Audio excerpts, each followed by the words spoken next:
Good afternoon, Nompu, and to our viewers at home. The second day of the Africa Investing in African Mining Indaba taking place. I've decided to come down to the exhibition center just to see what big companies are doing in light of the mining industry, the services they are offering. And in a short time, we're going to be speaking to some of them to find out about their services and how they're servicing the mining industry as well. I suppose now, normal news that we get and normal updates that we get from Eskom there that the load shedding will remain at stage 4. I'm noting some of the notes that I took during that meeting or that panel discussion with Roger Baxter, the CEO of the Minerals Council, as well as the CEO of Eskom, or the outgoing CEO of Eskom, Andre Durete. One thing I did notice that when he says that 2023 is going to be a difficult year, but he does seem to be much more optimistic about next year, saying that the calendar year, all the efforts that they are doing in terms of maintaining power stations are going to start bearing fruit sometime in the calendar year of 2024. He talked about the fact that there's 9,000 megawatts that is in the process of being added to the national grid that's waiting necessary approvals from certain quarters. And then he also talked extensively about quashing talk that Eskom is an anti-coal user, saying in fact that is not the case, that they are supporting coal. However, they're also looking at an energy mix and following the just transition narrative as it had been taken.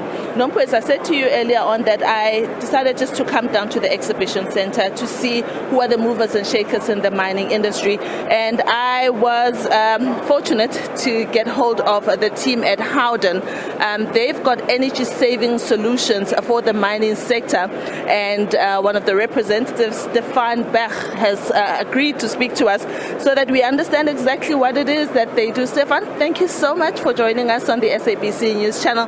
Tell us about the services that you are giving to the mining industry that is making the lives and the operations much more efficient. Thank you so much. So Howden is an air and gas handling company. On the mining side specifically, we focus on offering a total mine ventilation solution. So it's aimed at creating work environments which are safe and risk-free to the health of employees. We do this in various ways. We've got software called VentSim Design and VentSim Control, where we actually design underground mine ventilation systems, optimize and automate those systems.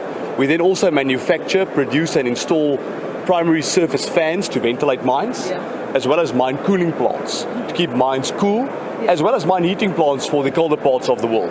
So through our optimized ventilation solution, we actually save mines a significant amount of energy by installing solutions which are cost effective, which remains safety always and zero harm remains top of mind. But they are obviously more efficient and smarter and optimized ways of ventilating mines, which we call ventilation on demand. Right. I'm sure now, being at the forefront of the ventilation market, you've seen how this market has evolved and the mining has evolved with automation and the products that you are bringing to the fore. Tell us about the evolution of ventilation. What were we seeing before with the miners? I'm noting the monitor on your back. What were we seeing in the olden days that is much more better today in optimizing the work of the mining companies? Okay, excellent. So I think, look, mine ventilation is obviously fundamental to any mining operation in terms of health and safety, and so it should be. But in the past, mines ventilated their workings based on the brute force principle. So mines were ventilated at full capacity, 24/7, irrespective of the activity or conditions underground.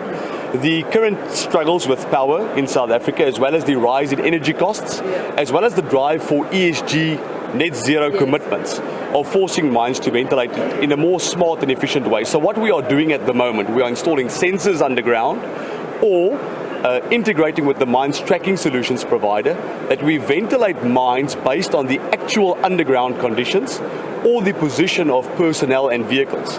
So you need not ventilate a mine at full capacity 24/7, you actually ventilate on demand as dictated by the conditions and activities underground.